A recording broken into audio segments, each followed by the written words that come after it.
Yeah, everybody loves live.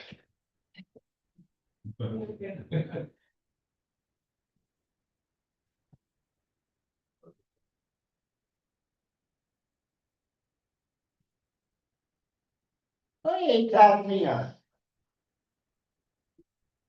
You folks will remind me to look up and see if Kathleen has got her hand up, whoever's in charge of that. Peter, you running it? You'll please let me know. Thank you. I have all good intentions, but. We're go. Okay, ladies and gentlemen, thanks for coming. Already said that. Before I call the regular council meeting of December 8th to order, I would like to recognize that the land and respect that the land is the unceded, that we are on is the unceded territory of the Ktunaxa and Yaqanikika people, and it is a great piece of land. We work, live, and play respectfully on this land, and I hope you do today, tonight, and tomorrow. So let's let our decisions tonight consider the past, present, and future of this place we call home, and all of the people, past, present, and future, who are using it. With that, I'm looking for a mover and a seconder that the agenda for the December 8th, 2025 regular council meeting be approved. Yes, Councilor. I want to remove 2 items of my notice of motion. Okay, which items are those? Sure get the right ones. On municipal officials report 8A and 8C. A and 8C to be removed. Correct. We have got that. So that is your motion to amend the meeting to remove 8A and 8C. Do I add, that's your motion? Do we have a seconder? We have a seconder. Discussion on that. Seeing that you. Yeah, go ahead, sir. After the end of the last meeting, when I put those motions in, something happened in a way that made it much more clear that we don't have to discuss those further. Thank you. Thank you. Thank you, sir. Okay. All right, anything further? Seeing none, all in favor? Carried. We are in session. Sorry, can we adopt the agenda as amended? You voted on the amendment itself, so now we just need to adopt the agenda as already. That's All okay. right, I'm looking for a mover and a seconder to adopt the agenda as amended. We have a mover, we have a seconder. Discussion. Seeing none, all in favor? Carried. Thank you. Council, in case you're curious,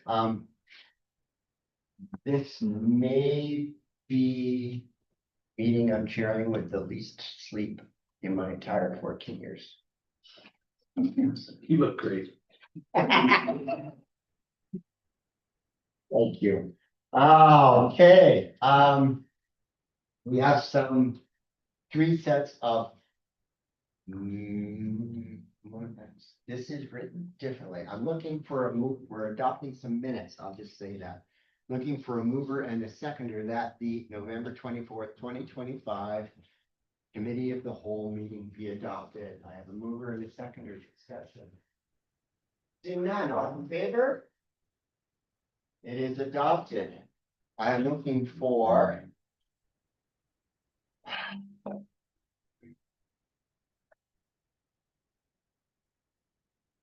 Now, I'm gonna ask for clarification here from our parliamentarian. So the minutes from the November 2024 meeting, Forrester, come with a recommendation. That recommendation shows up later in the minutes. Or do you want to see? Recommendations are from the sets of minutes. These are the committee recommendations. And if council chooses to endorse these recommendations, I would recommend doing them separately, voting on them individually, or if they wanted to be amended further from this. Yeah, well then how about I keep them up right now? Yeah. Okay, so I'm gonna look for a mover and seconder that a standing committee of the whole meeting be scheduled. Sorry, the office hours policy is listed first. I didn't scroll up enough, did I? No. These were not being recorded for all time. I'm looking for a mover and a seconder, council, that office hours policy number 199505 be amended to establish district developer municipal hall office hours from 8 AM to 4 PM. Do I have a mover and a seconder? It has been discussed. Is there further discussion on this? Seeing none, all in favor? Carried, our offices are altered.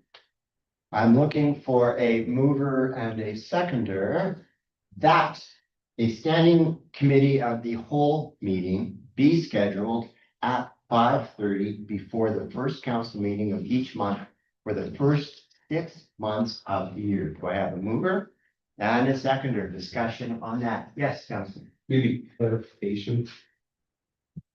Just the way I read it, is not gonna be the first 6 months of the year every year. I know we're just doing it as a trial period, but The calendar being established is just for 2026.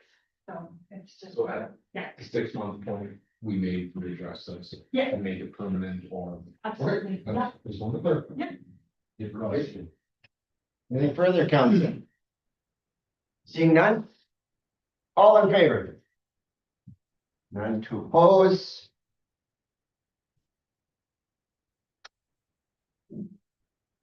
Council, I am looking for a mover and a seconder that the minutes from the November 24th, 2025 regular council meeting be adopted. I have a mover and a seconder. Discussion on those minutes. Seeing none. All in favor? It is carried. We go to item 4, petitions and delegation. Apparently, we have a petition, a delegation from Wild Safety BC. Helena, it's yours. So normal process is 10 minutes for your presentation and then 5 minutes for question and answers from council, and Should be quite a quick one. no need to rush. Okay. Hello, my name is Helena. As you said, mentioned, I was the Wild Safety BC. This summer I went from June to the end of November, so I'm come to talk about what I've done. I just wanted to thank you guys for your continued support of the program. It's been a really good year.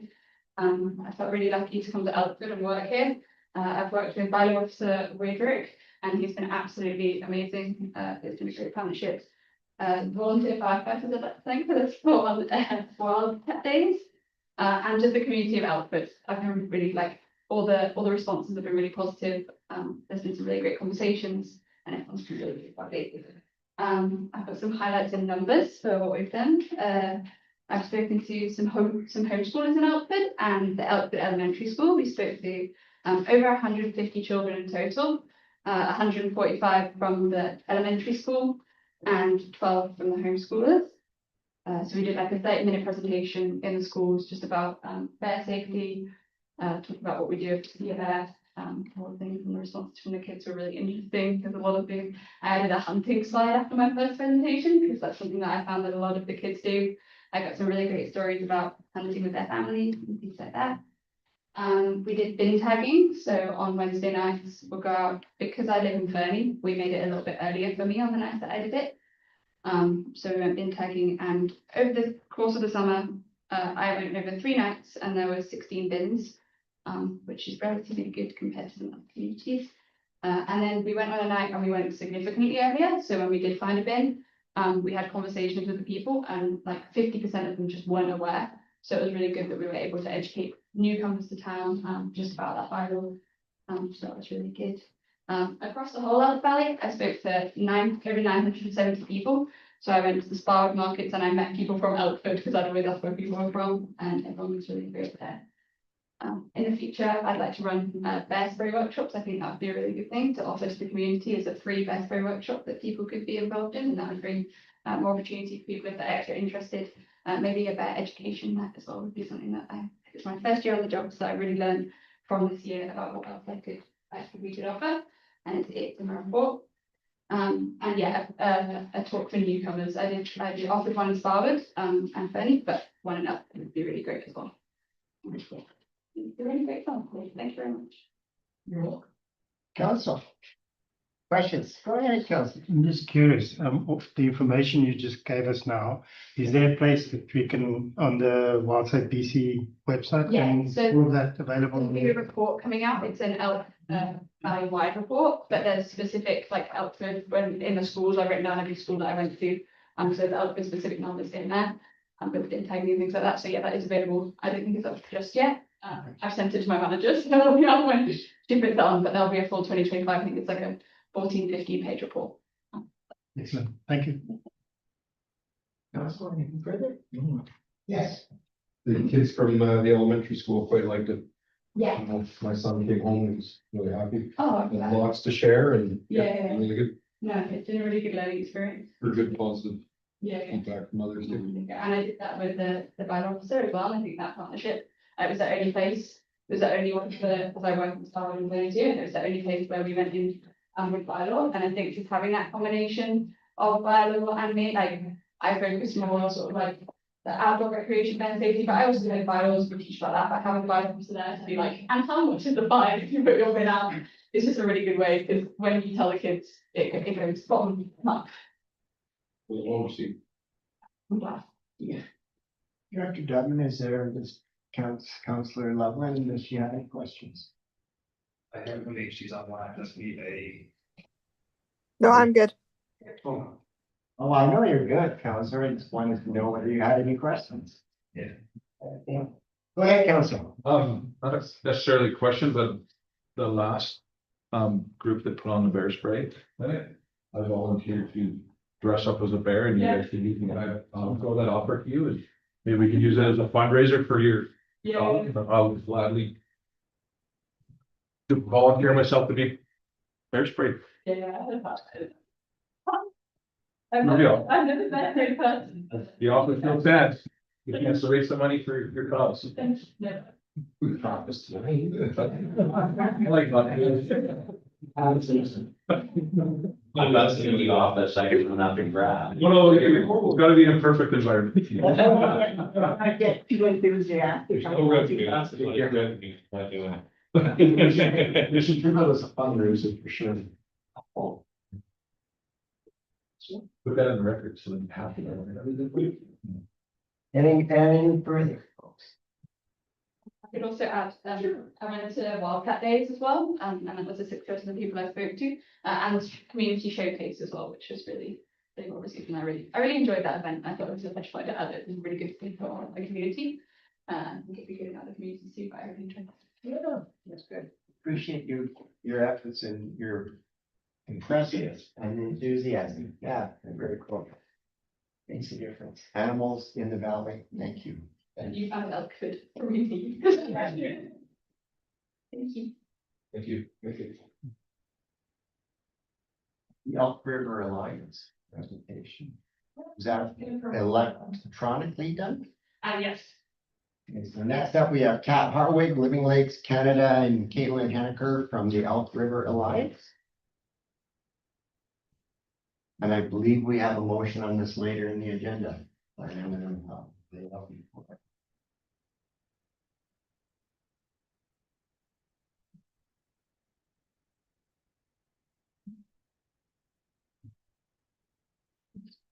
Am I present? You are present. Fantastic. Hello. The normal process is you have 10 minutes for your presentation and 5 minutes for comments and responses from council, plus a few seconds for, the delay due to the distance. Thank you for bearing with me this evening, everybody. If I wasn't scared of driving in the dark and of melting in the rain, I would be there. But alas, I will get through this as quickly as I can. I am Caitlin from the Elk River Alliance. Unfortunately, Kat is unwell, so she can't make it this evening, but hopefully I can do it justice for everybody. Please let me know if you have any issues with my connection, and I will try my best. Thank you, Mayor Fairbairn, for your acknowledgement earlier. I would equally just like to recognize that we take place on the traditional land and waters of Yakanat-Nucleic, Akanahunakamakis, the people from where the water comes out from the mountain in the beautiful Kukanamakis, where we all get to live, work, and play. Now, the reason why I'm here to present today is we were lucky enough to host a symposium alongside Yakanat-Nucleic and Living Lakes Canada on behalf of the Elk River Monitoring Collaborative, which is the program that I run at the Elk River Alliance back in June. And we were really fortunate to have some incredible speakers, including Mayor Fairbairn, as well as multiple different First Nations, multiple community members, industry from all across the region come together to discuss the need for better data, integrated planning, and how we can do this locally by empowering our own leadership. What I did after that event was pull together a What We Heard document. It is a 10-page report, but on the last page, we came up with a set of recommended actions based on the conversations and themes that were discussed at the event. And what this presentation focuses on today is the second recommended action, which is to support local and Indigenous water governance with sustained resources. So that means establishing solutions for our current water quantity and quality challenges via local water governance tables that incorporate current and predicted climate impacts. So Elk River Alliance and Living Lakes, together with Yakanat-Nucleic, decided to pull this forward by drafting a letter to go to the province to discuss how we could possibly start working together to achieve something like this. And what we came up with was this rationale for local watershed boards. Hopefully you would have seen that as part of the delegation package. There was a briefing note alongside our drafted letter. But our rationale for starting something like this is fourfold. Firstly, local communities understand the recurring local impacts that affect those communities. Speaking to different municipalities in the valley, we know what some of these are, whether or not it's water restrictions over summer or boil water advisories for lucky old Fernie, through to coming up to the headwaters and ensuring that we know that water quality for our community is going to continue to be drinkable. We're the ones who know that. Second fold, we have these decisions from upstream impacts having compounded downstream consequences. So local governments like Elkford, Fernie, and Sparwood have limited influence over how land use is kind of designated upstream, yet we're responsible for making sure that those outputs keep our communities safe. And third is growing responsibilities. So we all know that people want to live here, and we're very lucky to live here, and the opportunity for growth is large. But with that comes compounding climate impacts, and we're the ones who understand where those impacts most lie and how we can fix them. And this comes to the fourth rationale, being that currently British Columbia lacks a watershed governance framework. We're one of the few provinces that doesn't have some sort of coordinated local water governance system. And we want to start shifting the dial to change that, because we know that from other examples, watershed boards offer a practical and tailored solution that allows key stakeholders, rights, and knowledge holders in communities, strengthens partnerships, and coordinates strategic action. So the key benefits from what we can see from other regions is that it allows us to deliver these solutions, and it encourages deeper collaboration and reduces knowledge and data silos.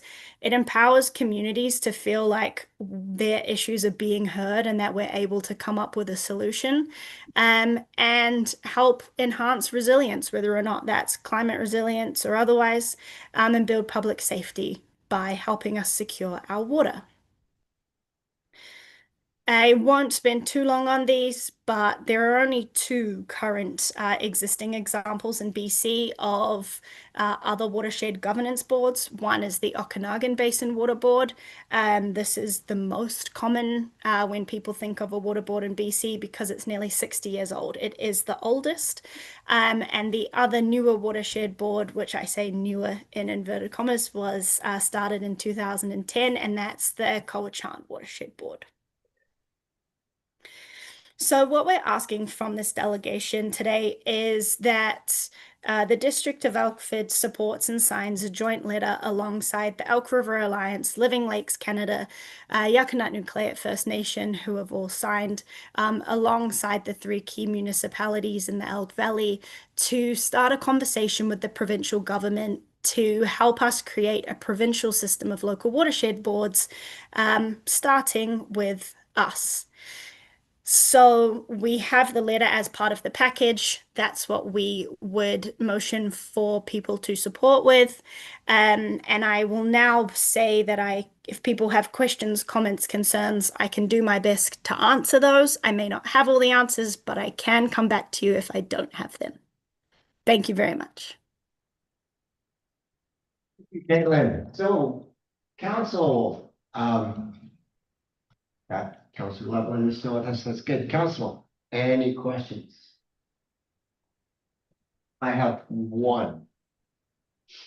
Caitlin, thank you for your presentation and your ongoing work.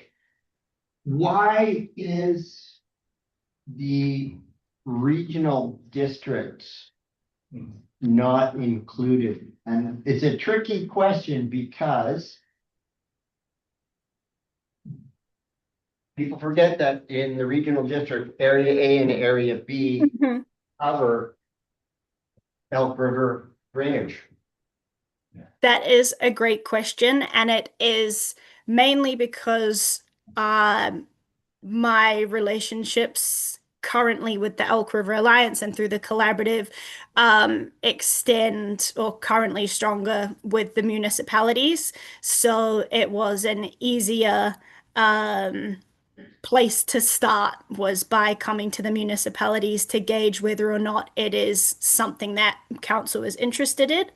And I'm always happy to take recommendations of how we continue to strengthen the force if you think that it's something worth going ahead with. I am very eager to have this conversation with RDEK, both areas A and B as well. Do you want a name in the regional district to contact? Yes, please. I have Stan, who I have spoken to sparsely, but nothing great. But I will welcome any further introductions, Mayor Fibbin. Sure. Well, their CAO is Sean Tomlin. Thank you, Sean Tomlin. He's the CAO. He's the top person. Yeah. That's fantastic. I will give you the name start there. That's great. And I would predict that the board of directors would be supportive. That's a great indicator. Thank you very much. Council, any other questions? No, that was a good question. That was good. Just make a comment. Just, the RDK people Yes. probably use river water more than anybody between the three communities for farming, irrigation, for agriculture. I think you might want to get them as well. Yeah, and like area A goes right up to the Elk Lakes. Yes. Great note. Yeah, you're right, Dave. Yeah. Truly have that coverage from headwaters to South Country. Councilor Loveland, was that a hand up? Okay. So that was that one. Anything further? Caitlin, thank you very much for your time. You can hang on, I think, because I'm looking for stage direction. So we're going to go to the draft letter at this point in the agenda, or how do you want to handle this? The council wishes to move to approve the drafted letter of support, we can to sign it. They could do so. So council, we don't normally we would kind of refer something like this. And then have to come back to a subsequent meeting so that staff can review and consider the context. In this particular case, that moves it into 2026 and it kind of a time delay. And you all had time to read the letter. I've certainly read the letter.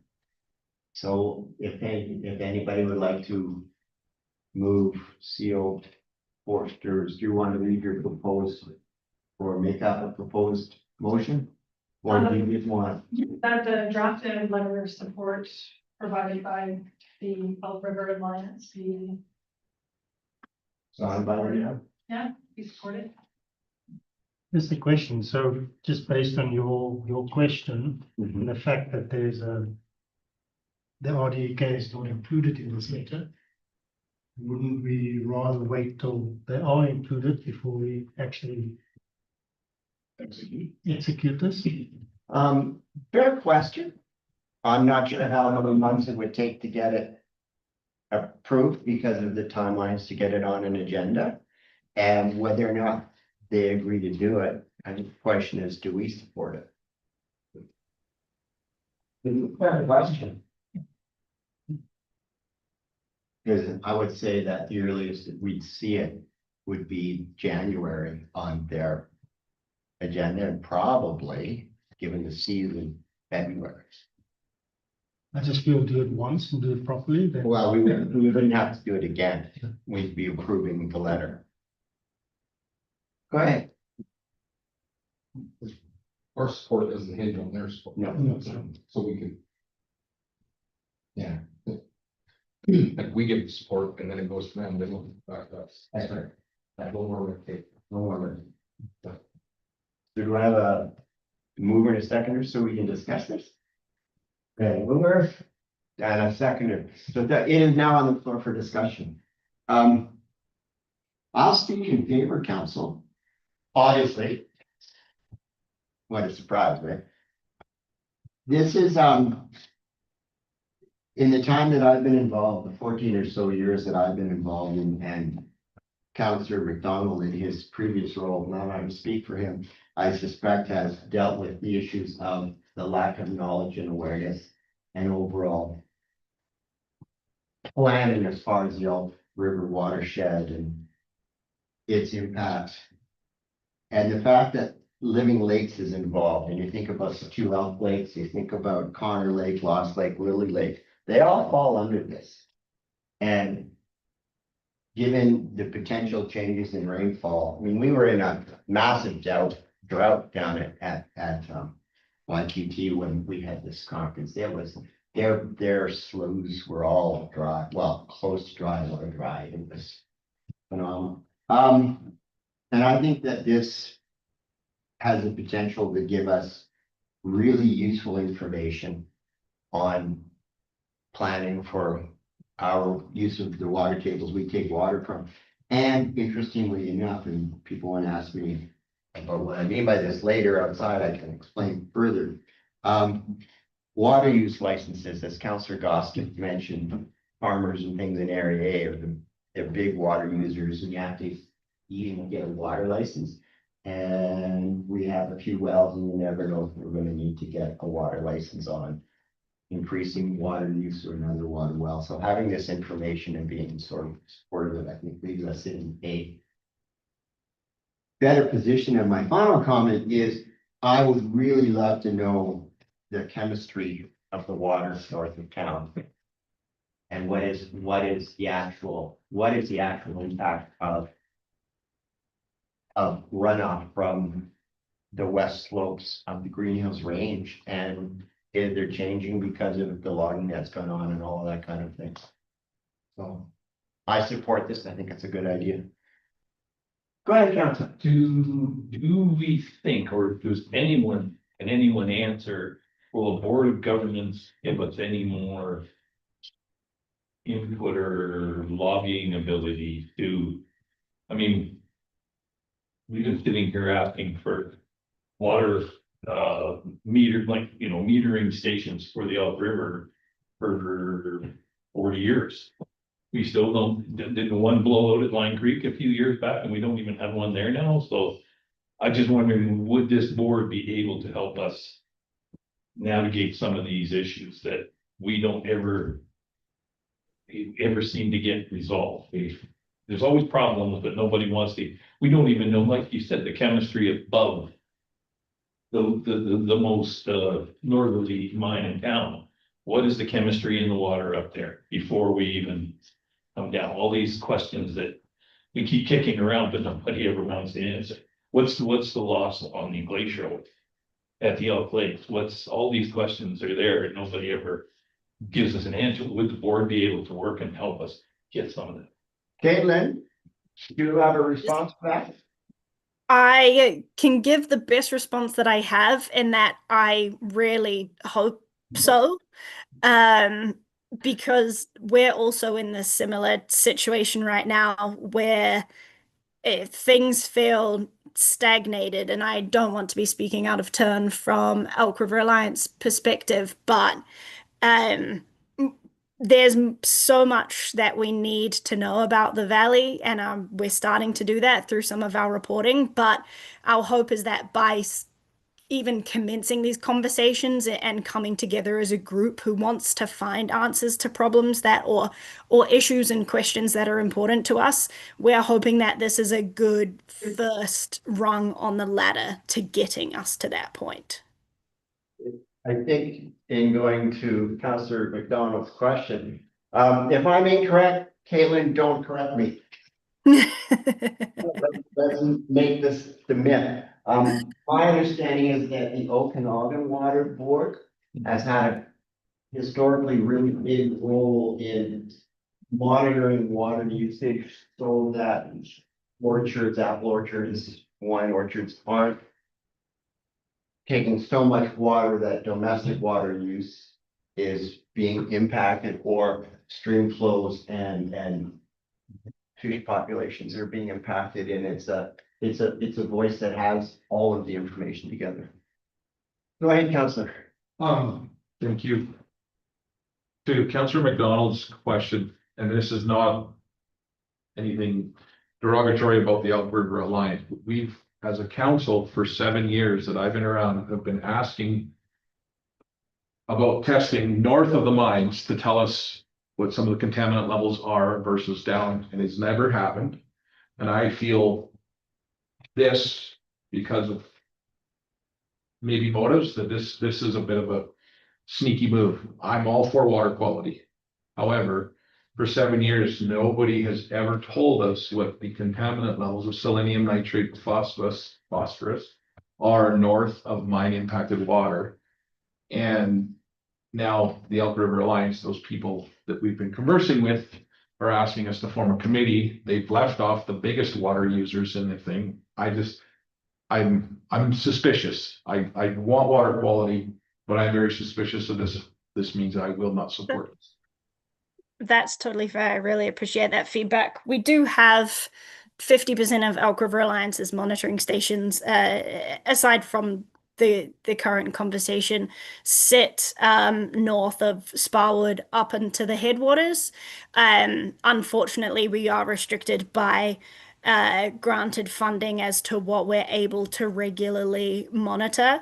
And I was fortunate enough to have a great conversation with Jesse and Jeff a couple of weeks ago around these concerns, and strengthening this relationship and finding a way that we can work to achieve that better and make sure that our monitoring locations are in the right places that provide people with the information that they need. And so I hear that feedback, and I take that on board. The main reason why we don't have or haven't asked for any industry signatory on this letter as such is that they're governed by the ABMP, the Area-Based Management Plan, and the Elk Valley Water Quality Plan, and they've got the ramp and all of these things that they're restricted to and they follow. But for us, this is an opportunity to bring issues wider than just that and look at other cumulative land uses outside of the one that is most largely regulated in the watershed thus far. And it creates opportunity for this dialogue to happen in a way where people who can actually help us come to solutions and make decisions about what's going to be effective, be able to hear it in a room rather than us just trying from all our different siloed avenues to try and get to the same answer. Council further? Councilor, go ahead. And I appreciate what you say. My one comment on all this is the provincial government, we shouldn't be waiting for you to be doing this. This is something should have already been done. We shouldn't have to be here batting this around, not the committee work, the monitoring work. So maybe a board wouldn't get us to making them pull up their skirt and do what they gotta do. It would be nice. Councilor. Is this going to help in getting testing north of the mines? Because I think it was 2 or 3 years ago, I did ask when they were here too, and I was told they just use national average data. In all honesty, for all we know, the mining is making the selenium better. You really don't know. There's no testing done before it. It's just a guess. I'm not in a position with the data to answer that question right now, but I would be interested in continuing this conversation offline for sure. Further? Council? And there's a motion on the floor. We want to reread it, please. Just that the drafted letter that was provided by the River Alliance be supported. Okay. All those in favor? 1, 2, 3, 4, 5. All those opposed? It is carried. So my signature can go on that. Okay, Lynn. We know that if there are drastic changes, we'll see those before I sign them. Oh, I've done the reverse. Absolutely. I really appreciate this conversation this evening, everyone, and for having the time to speak. It's taken me a long time to get my feet under the desk. As you can hear from my accent, I'm a newbie. But I really appreciate, 1, carrying the motion this evening, and 2, to continuing these conversations. Thank you for your time. Thank you very much. I appreciate it. Yeah, let's hope we don't have a category 5 drought in the South Country next summer. Oh, fingers crossed. Yes, thank you. Thank you all. Have a great evening. You're welcome. You too. We move on to item 6A, council correspondence for information. 2025-11-26 UBC response to NR 98 localized input on highway maintenance contracts. And by the way, council, before I go any further, I do want to say that I sent you the email before this came out, I think by a couple hours at least. So this is just correspondence for information. There's no motion coming out of this. Anybody have any comment on this? Sarcastic me says, is anybody surprised? Counselor. After reading this and then reading our email and our response to how our last resolution was dealt with and handled, I really, especially when I read not this, but the letter from them about our other resolution came back, that we didn't have enough time to deal with resolutions. If we don't deal with resolutions when we go to UBCM, why the hell do we go to UBCM? And I'm personally, my own demonstration this year is I ain't going to UBCM. I am tired of going there, and they're more worried about who they're going to elect to be the president, the vice president, and whatever of UBCM than they are of doing the work of UBCM. So I'm really disappointed. Every time we go there, you get flogged off, and then we got people running around with pins and worried about who's voting for who. And to me, that's not got anything to do with why we should be there or what we should be accomplishing. Was that a technical term? Well, no. Flogged off. Yeah, just sick if you've gone. No. Anybody, Councillor Loveland, was that a hand up? Any other comments? Well. I won't reiterate anything that was said, I'm sure I could. I must remain, I guess, somewhat naive in the reticence of the communities of BC not wanting to have an avenue of input into the terms of highway maintenance, given it's our residents who drive on the highway. You know, like, just. That's all I got. Just, can you note that head shake? Is it small? I think Joanne was in the office before we got there. Well, and I want to do a follow-up letter to Main Roads over the hope that I held that we were gonna have a dynamic weather station up by Weigert Creek so that they could have signage and a chain-up area down at Line Creek before the elevation changed. And here we were on the first slippery snowfall of the year, and I copied the comment that I saw on the trucks all having to be parked on the hill, trying to chain up on the side of the highway. And talk about a dangerous situation, and you know. There's an area to change up, with just Yes. nothing to tell them to do it. So, That's, to me, that's just easy logical. But let's not beat this one anymore. We have no correspondence for action. 8A, municipal officers reports, district developer bylaw reading procedure. Oh, that's been this one. Look, I've been written. 8A is out, so that's it. I did not say 8A. Oh, I did. I said, did I ate my dinner? A? Oh my God. 8B, Indigenous land claim preparedness is still on the table. Councillor Gostick, sir, the floor is yours. Just read the recommendation. Sure. Proposed recommendation that committee of the whole meeting and prepare for the inevitable First Nation and Indigenous peoples' land claims and legal challenges to come. Oh, sorry, I moved that. So you're moving it. You have a seconder. You have a seconder. It's on the floor for discussion. Are you able to, I'm not sure how to phrase my question. It's a polite question. Either way, you still don't know how to She phrase asked me to keep it short, so if that's what you're gonna ask me for explanation.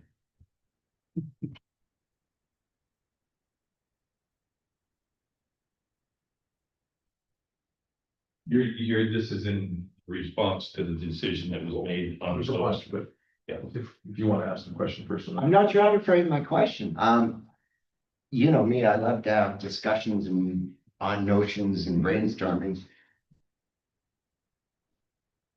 I'll go first, then you can. Yeah, go ahead. Go ahead. This come up not just because of what's going on in Richmond with the Cowichan ban, but after a little bit of digging, there's 460 current land claim across Canada going on right now, some of them including almost all of Montreal, the Gatineau Park, and 56% of all Crown land in New Brunswick. Now that there's been a precedent set, I think that's something that we need to at least talk and prepare for. Even if it's not just the town of Elford, which would be a challenge in itself, but we receive a ton of transfer payments in the form of tax sharing agreement from the big sister up the hill. And if they were to lay claim on that and take it, I just cannot see in any world possible where they would start sending us checks. Which would greatly put our budget and our town at risk, moving forward financially.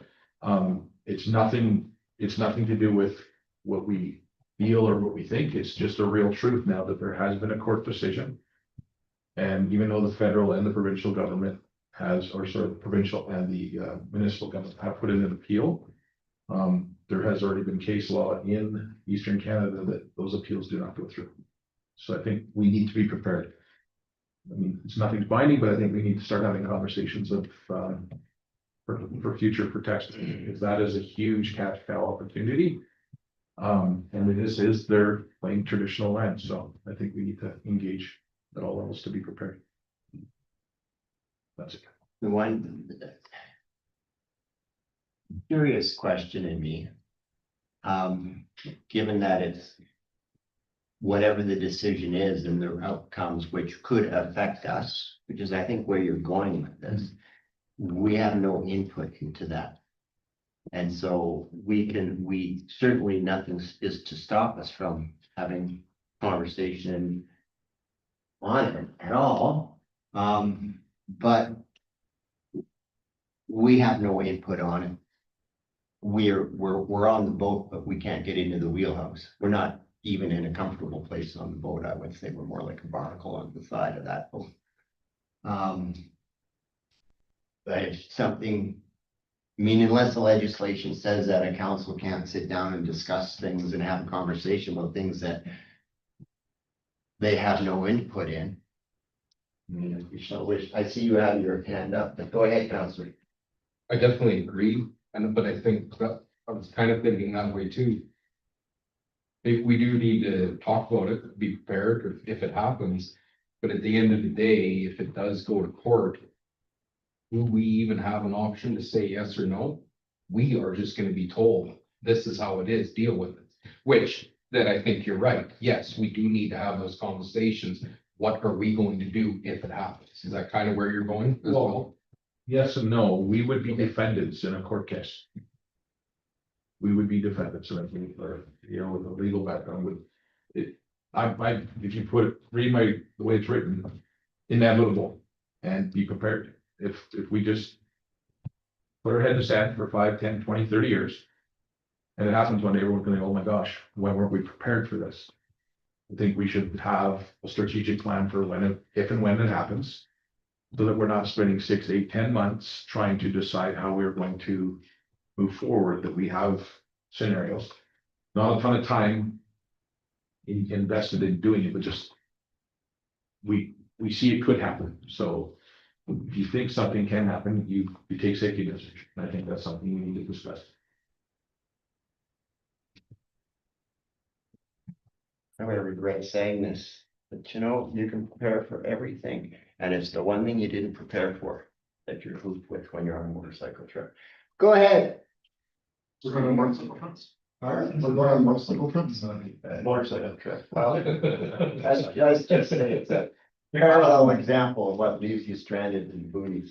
Thank you, your worship, and just I appreciate the conversation and where this is intending to go.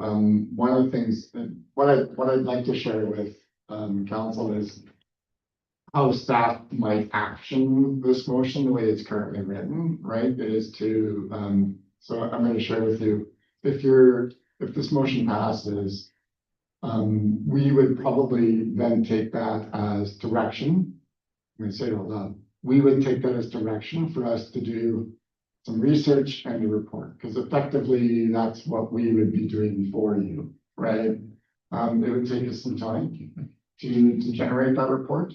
And so what I would probably do with that is assign it probably to me, because you know I don't know if anybody else in the department would want to take that on. And then start to generate a report, basically advising council of that case, what would be the potential impacts to the district if a legal challenge was to come to our direction. And as well, advising where that case is currently at in the courts. Right, because that case is, it's the BC Supreme Court, so it's like the court of first instance. Right? At the moment, it is a standing precedent, but the BC Court of Appeal will be hearing that case. And then in all likelihood, it will be, depending on where it goes, but I don't know how many people remember the name Joe Gallic. That the Supreme Court of Canada became a very precedent-setting case for Indigenous rights in BC, but the overall long-term impacts hasn't been for non-native communities, nothing that has come out. So we would want to look at all those things and provide a report back And then it would be a simpler report as to, these are the factors that would be relevant to us. And help us understand that, but we would then be following it along as it goes through the courses. So if this was to pass, effectively you've given us direction to create a report saying what are the potential impacts. So Or how we would receive it. alone, you imagine being able to, if the resident asks you, instead of saying, your guess is as good as mine. Here's some research on it. Go ahead. Interesting. However, on our list of priorities and things we have to do, I'm not saying we should take it off. I like that it's something that's raised as a potential future risk, or maybe not so future. But I think we have to be real in what resources we have and what we can take on. I would say put it on the list, but it's not something that we can really spend a lot of time on now. Listening to our CAO, maybe following, the case and where it's going, and see if the risk gets bigger, smaller, is it really something that can happen in the near future or not? So I agree, it is something to look at, but I really do not want it to become something on the to-do list that's gonna take time away from all the other urgent things that we need to get done. So, I agree with that. so Councillor Gostick, would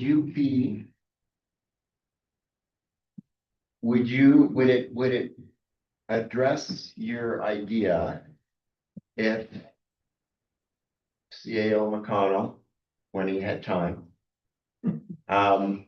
was able to come up with a summary sheet, a cheat sheet on, here's the legal process and the potential timeline on where this is going to trickle around for a few years before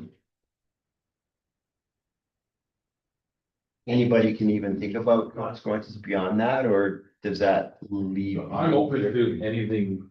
The big purpose was to get the conversation going in some way, shape or form. But to Councillor Shalika, I don't want, we've got a whole bunch of new staff, we've got a to-do list a mile long. You've got recruitment to do. I don't want to bog this down. Let's just get this conversation started somewhere. You said, CAO's free time, which is probably very little, but I'm open to anything. I do not want to bog you down with anything else. That's for me. Because that would be a start. Would you be comfortable with a frame like that? Just, here's where it is in the process, here's where it might go. It's not a long essay, it's not a master's thesis or anything like that. So creating a update as to where it's at, and what I would probably do is, quite frankly, use the head notes and footnotes, which is the legal, long time ago legal stuff, the reference-based digest. And then feeling for the issues at hand, which would help me identify what would be effectively what I was trying to do anyway, understanding what the issues were that were before the court, where the court made their determination, what things they chose were important factors, and then I would identify as best as I could how those may or may not be relevant within our district. And then I would summarize that and then say, expect these decisions. And so, but it shouldn't be too difficult for me to do that level of work.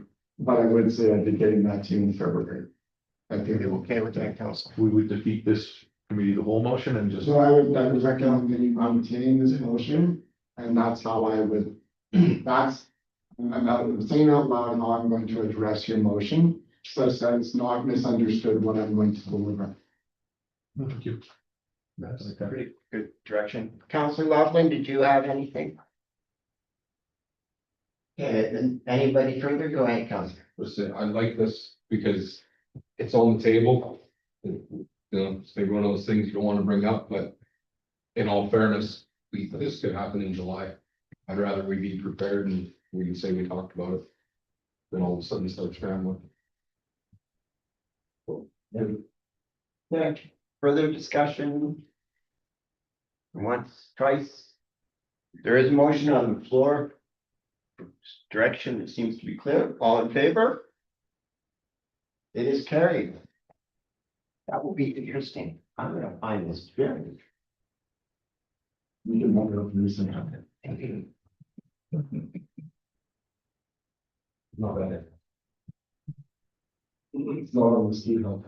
Come down, clear for it. You know how many ski instructors it takes to put in a light bulb? 7. 1 to put it in and 6 to say, nice turns. Saying.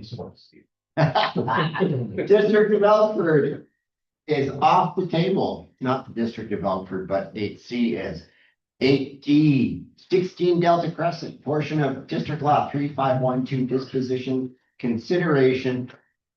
This goes to Director Dudman, Director of Planning and Development Services. Oh, no! That's what. That's it, buddy. You didn't get one. Well, You you look got like it. Jeremy. Look like Jeremy. Yeah. Well, I don't know. Well, I mean, like the computer and the. Let's rephrase that, and I'm gonna go to Director Dooley. You, sir, have the floor. I hope you enjoy your new assignment of job. All right, hello, council. So today we're talking about the land disposition at 16 Delta Crescent, and the owners of 16 Delta have requested to purchase a portion of the district-owned parcel behind their property. This can be seen on A on page 44. And just for your information, this is zoned for mobile homes. So essentially the owners are proposing a development of a 10 by 8 foot shed on the land that they've applied to purchase. Thank you. Council, I'm looking for a mover and a seconder to that.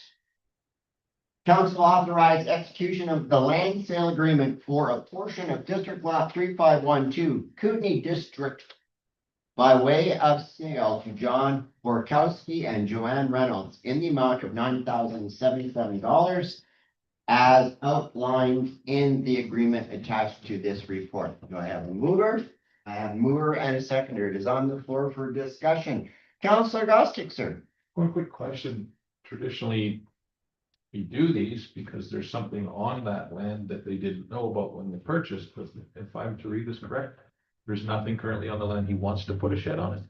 Nothing currently, and I don't know, maybe Jeff can speak to this, CEO McConnell, but I do believe there was an encroachment issue in the past.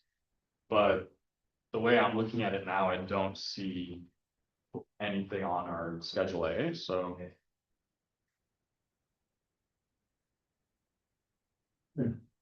Mayor, I can't speak to this one specifically. I do know that these offers are not made to individuals unless they've had an encroachment identified for them.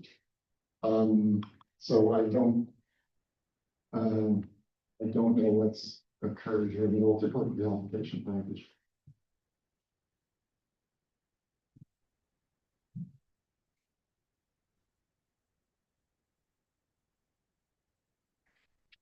While he's looking, I look at that photograph and I thought in the upper right-hand corner, it looked like there were structures.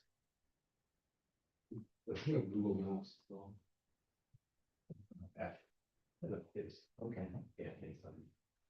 Go ahead, Councilor. This is gonna be an expensive shed.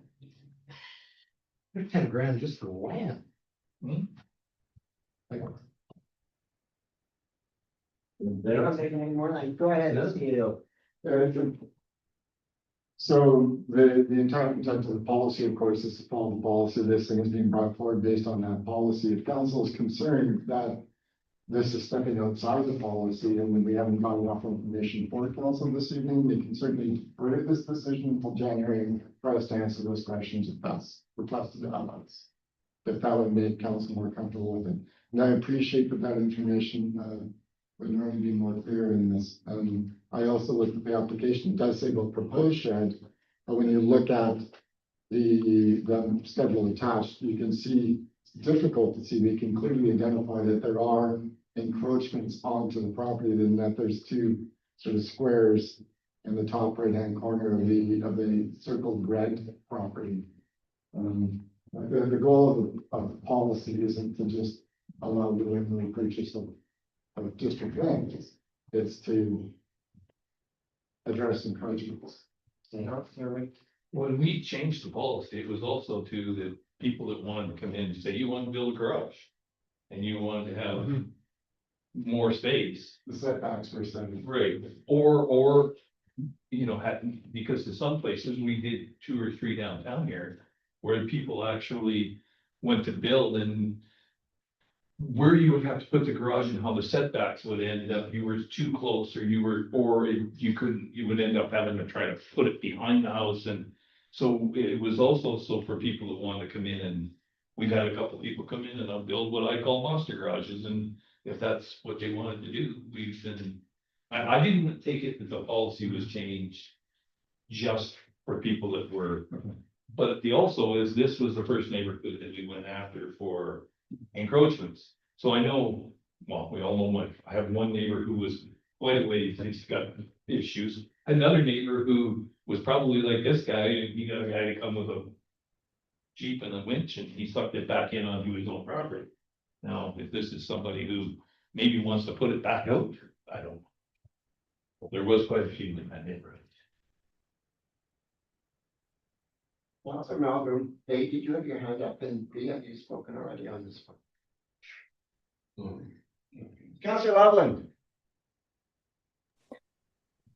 If we do send this back, we double check this isn't the one where they had something there, and then we told them that if they were going to keep it, they had to make it bigger or better, or had to rebuild it or something. There was something last year that I thought we had discussed that they needed to take the shed down. I wish I could answer that one. This is not that property. Okay. That is one of the ones I think Councilor McDonald was referring to. I'm advised that that this property in fact was an area where there was an encroachment, that they were advised about it and they did remove it, but they are hoping to effectively reestablish it and build the shed. So it's directing, as Councilor McDonald talked about, they do want to have a shed. They did improve their encroachment position, but they effectively wanted to take advantage of the land that they did take advantage of before and own it now. Councilor Gostick. Since you asked the question, which I think the answer would require clarification on policy, would you like to defer this? No, I just. Councilor McDonald's statement earlier is just, I wasn't certain, but just, because most of the sales have been for this reason, but. Yeah. You're right, and I do remember some of the garage ones, and there was a funky corner and stuff like that. Further, council, any questions?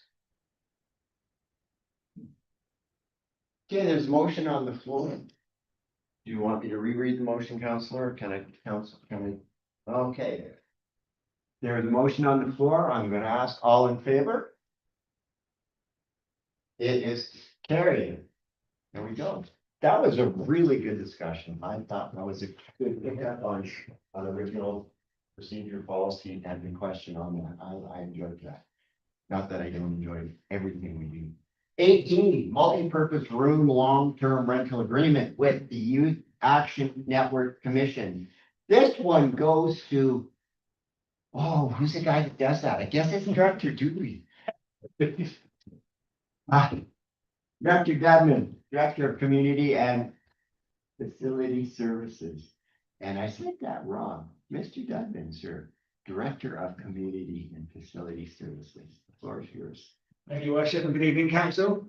Before we get into discussing the report and the proposed tonight, I'd like to clarify that the recommendation on the agenda package is wrong. That is completely my fault, so I apologise for that one. It should read that Council approves the long-term rental in the multi-purpose room for the period of December 1st, 2025 to June 30th, 2028 for a sum of $513 per month plus applicable taxes for the first year and increasing by CPI for the second and third years. So that is completely different to what was actually written in the actual agenda, so I apologise for that. And I have no idea how I got it that wrong, but that is what we're at. So background discussion for this multi-purpose room. So last year, Council approved the rental for the space for a calendar year. The space has been a massive success for the Youth Action Network. And Shelby was, who is the Youth Action Network Commissioner, was hoping to be here tonight to speak to you guys, but she did give me a quick memo that she'd like me to read out tonight to really put forward how important this space is to the operation of the Youth Action Network. So this is verbatim to what Shelby sent me earlier. Okay, dear Council and staff, firstly, I send my apologies for my absence in tonight's meeting.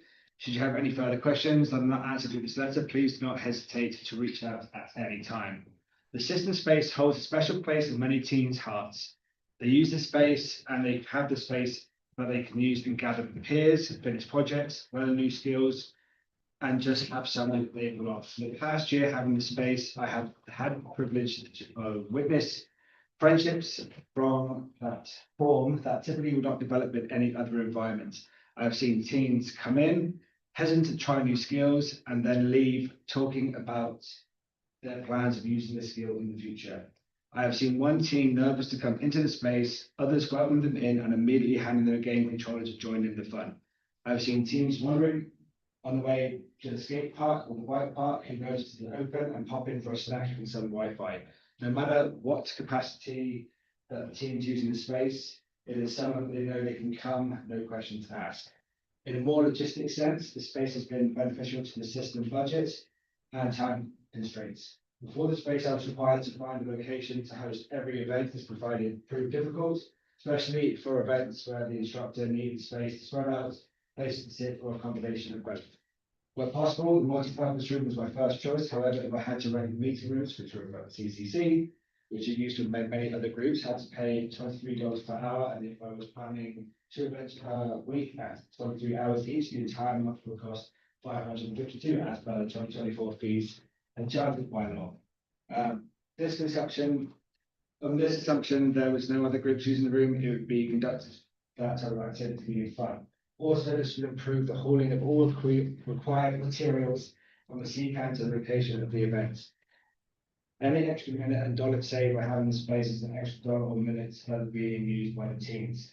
I appreciate your consideration to keep the Youth Action Network space. It's an integral space for the teams to feel safe, have access to supplies and technology, and to have positive social interactions. Over the past year, around 80 different youth have visited the space. I have opened the space 1 to 2 times per week, and it makes sense in an extra heavy curriculum times. I've tried to work around schedules to still open the space at least once per week. It has been an honor to watch the teens in Elford connect with one another and take ownership over the space. It provides a huge sense of community, especially in times where teens feel they don't have anywhere to go. Thank you for consideration of our group continuing to have the space that is so important to a large demographic of our community. So Shelby really sums up how important the space is to the youth of Elford, and it has been a massive success, as she says, with like 80 different youth over the years using it. Sorry, I should pull my report. So I'll pass this one back to council to read back out the recommendation that council approves long-term rental for the multi-purpose room the period of December 1st, 2025 to June 30th, 2028 for a sum of £513 per month plus local taxes. The first year increasing by CPI, the second and third years. Have anybody moving? We have a mover. Do I have a seconder? We have lots of seconders. Discussion on the motion. Seeing none. All in favor? Carried. It's a big success. This is very exciting that it's worked.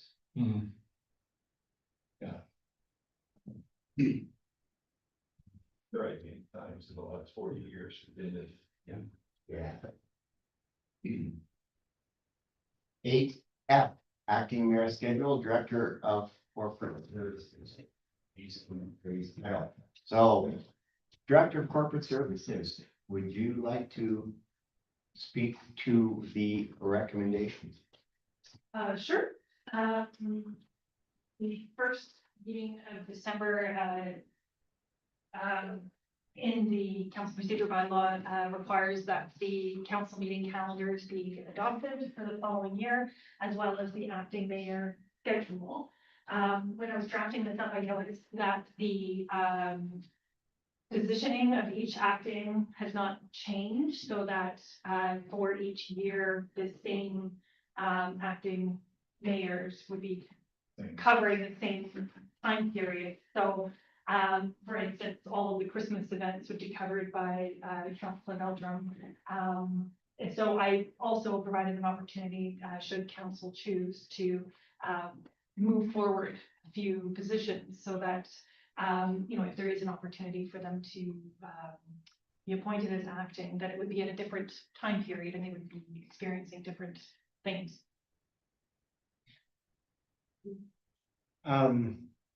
Guess we should have a motion on the floor before we talk about it. Anybody want to move a motion? Go ahead. Option one. We have a mover that the 2026 acting mayor schedule be approved. Do I have a seconder? I have lots of seconders.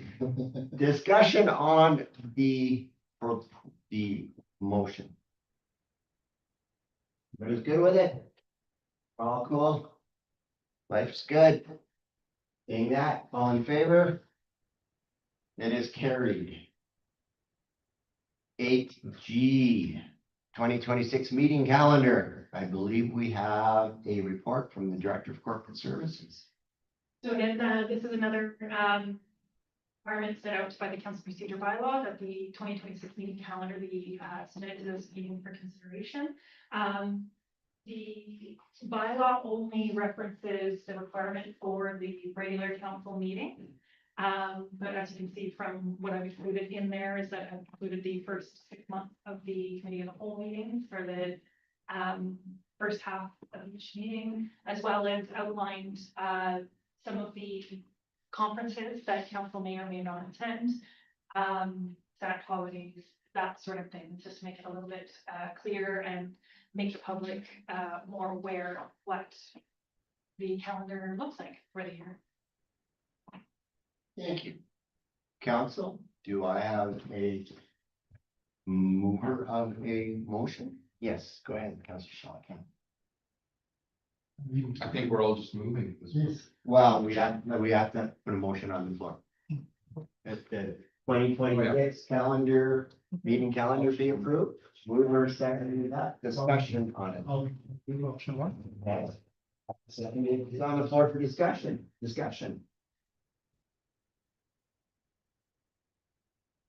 Seeing none. All in favor? It is approved. Look at that. Miss Foster, Forbes, you are 2 for 0 so far. He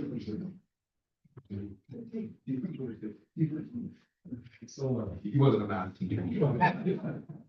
Well, 2 for 0 is almost like infant. Right? Let's move to section 9. Go home, shouldn't I? Section 9, bylaws, 9A, water services amendment bylaw number 922, 2025.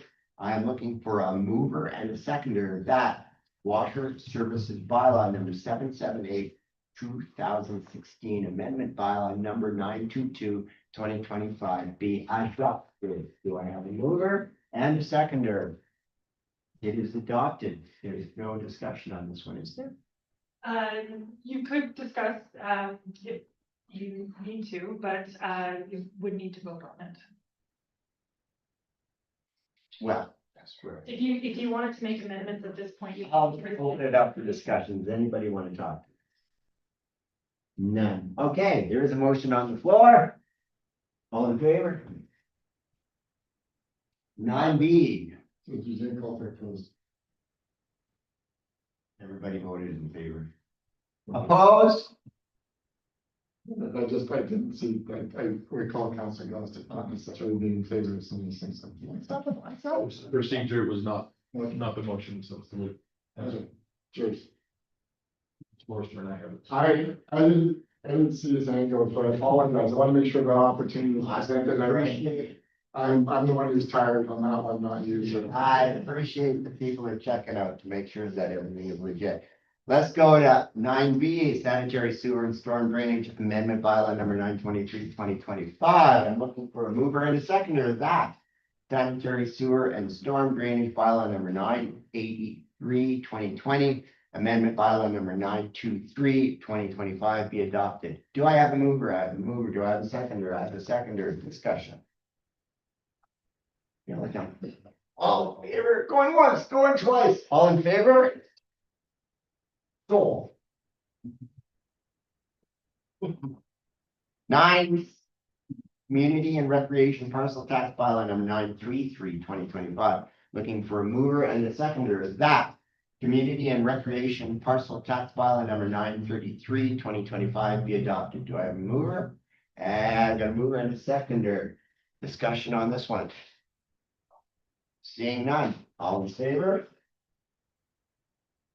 It is carried. 10, policies. Office hours policy number 1995-05 amendment. A report from our chief administrative officer. Yes, Your Worship, and I asked for this to be brought on forward because the policy that was put forward to the committee, the whole with the change on it, didn't have this one change in it. And so while council adopted the whole minutes and agreed to amend the policy, I want to ensure that that this was reflected. And so if council's in favor of this, I would ask for endorsement of this as well. And you'll see that it's not just changing the hours from 8 to 4, but also, as we discussed, it wasn't reflected in the one that was on the committee of the whole, was that the hours could be extended during property tax collection season. And they made that at the discretion of the CAO, such that if it's like, you know, if we said it was June 15th every year, and June 15th was on a Saturday, that's why open on the 14th or open 17th. It's just in discussion with staff, we would then determine the hours that would make the most sense to do 4:30, for instance. So because it's changed a bit from what was at the committee, I put it back on for today to ensure. And I should also advise that this would not be put into effect until January of 2026. We'll maintain our hours for balance of this year. And then we would develop our communications around it before we change it. So that's it. I would ask the council adopt it as amended.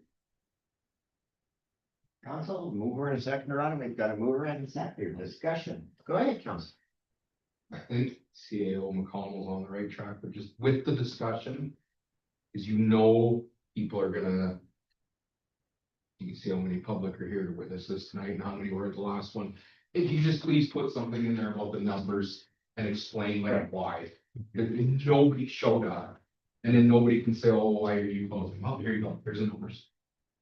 Nobody shows up, this is why we're doing it. Just like with the pool, why do you shut down in the summer? Well, because there's nobody swimming, they're all home. Or you give them the less questions they're gonna ask. Yeah, we should have with their communications and things. That's part of our communication. I think I got you were on that track. No, thank you. Further, council. Seeing none, there is a motion on the floor as amended. All in favor? It is carried. You're welcome. Mayor and councilors' reports. I want to go online. Councilor Loveland. Yeah, council reports. I don't think I have anything to report. You've been busy with the track and field star, I think, haven't you? I have been busy with the track and field star. Unfortunately, I will be unable to go to the seniors lunch tomorrow, so I'm gonna shed a tear or two over that. But yeah, otherwise, not much to report. Thank you. Good. Go ahead, Councilor Lovett, or Councilor Lovett. Go ahead, Councilor Melvin. What was the date, the truck parade? I lost my calendar here. The first. I got to use my crappy dad jokes to be acting mayor. And attend, it was really good. Lots of positivity about it. Paula did amazing with her apple cider. What I get? Thank you for stepping in. Anything further? No, I'm good. Councilor McDonald. I also attended the light up, it was good, everybody came out. The only problem was I couldn't hear the mayor's speech. He was interrupting my fire engine. Generator together and drowned him out, but it was okay, it was shorter than yours, so I was. I resemble that. I did get a good dig in at BC High. Please don't let us down. Sarcastic. I attended on November 27th. I attended the elected officials meeting in Sparwood together with CAO and Councillor Bryant. Very interesting. There was a total of 9 districts, villages, towns, municipalities represented there. And yeah, good networking and interesting. It is kind of interesting, isn't it? The world is different across that border. How many of them were new? How many? Because they just had an election, didn't they? Yeah, they had was Sparwood, village of Cowley was there, and the whole mayor and council are ladies. Which is what interesting. Then there was Fernie, Outford, Pincher Creek, Crow's Nest, Regional District of East Kootenay and Ranchland. Yeah. It's good. Well, as you know, I haven't done an awful lot this time. I did, however, get to spend some time on the phone with BC Hydro. And in email conversations with BC Hydro and CAO McConnell. And so far, I think council, that our approach at UBCM could not have been done better. I think that was, I believe that their representatives walked away from that with a little bit of respect for our knowledge of what the issue was and being able to give them days and times and hours. Our research was solid, and our approach didn't put anybody on the defensive. And I would say that our CAO McConnell's and my time on the phone, and anybody who's been involved that I've missed, I apologize. With our contact with them with Dudley, has been very successful. They're bringing in a temporary substation so they can take the broken one offline and actually fix it. That's what our approach has succeeded in doing. That does not happen that often. If we get any more, if we see underground facility assets being replaced by them, I think those stuff needs to be done, and I hope we see it sooner. I have yet to see their report, but that's the case of, I just haven't had the time to do it. So I think our approach has been very successful. I'm so far They were in here working uptown today. So, in the areas that they mentioned in the report. That's good. So process this time work. I've been chasing, Adam,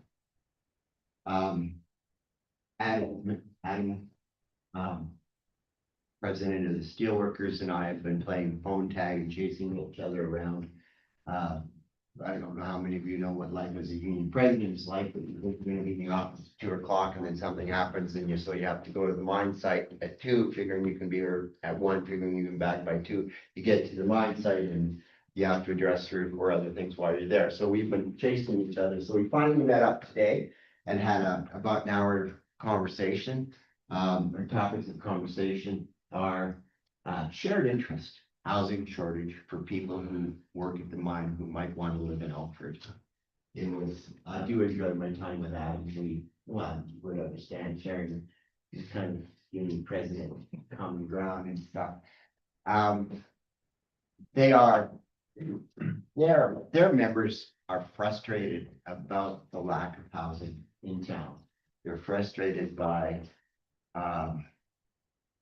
EVR's adamant refusal to I'll leave it at refusal.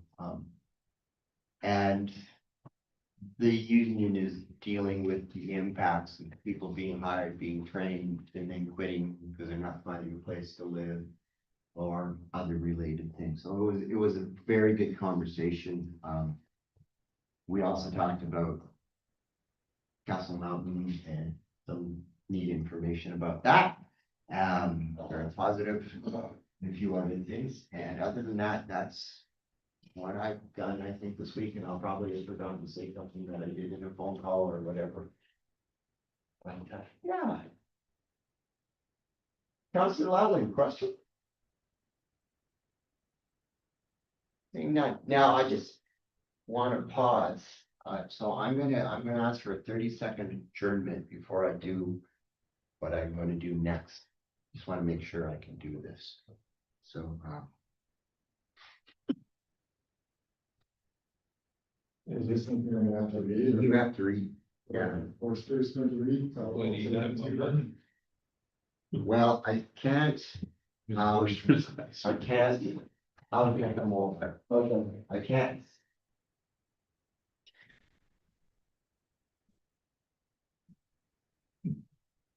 The first. Before I end my report, ladies and gentlemen, I just want to briefly.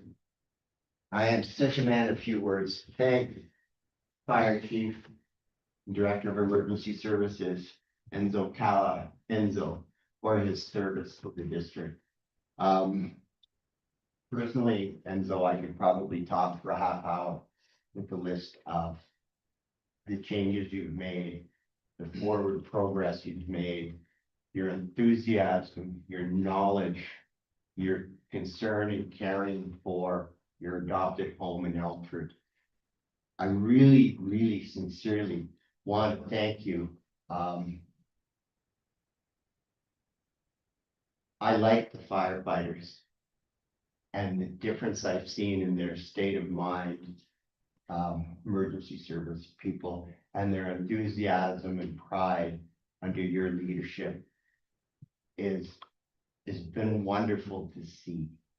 And because of that, you're not allowed to leave. I'm sorry. You have to go back to Vancouver Island and bring all your stuff back here. I would not want to be the person stepping up into your shoes. You've created a plan in the future for growth and management of the assets, our Department of Emergency Services. The list is long. Enzo, I wish you the greatest, happiest future possible. Thank you for your service for us. Don't make yourself a stranger. You're always welcome to come back. Except if there's a fire going on, because I don't want the fire to be happening. But if we do have the wildland fire, get your butt back here. Okay. Thank you, sir, very much.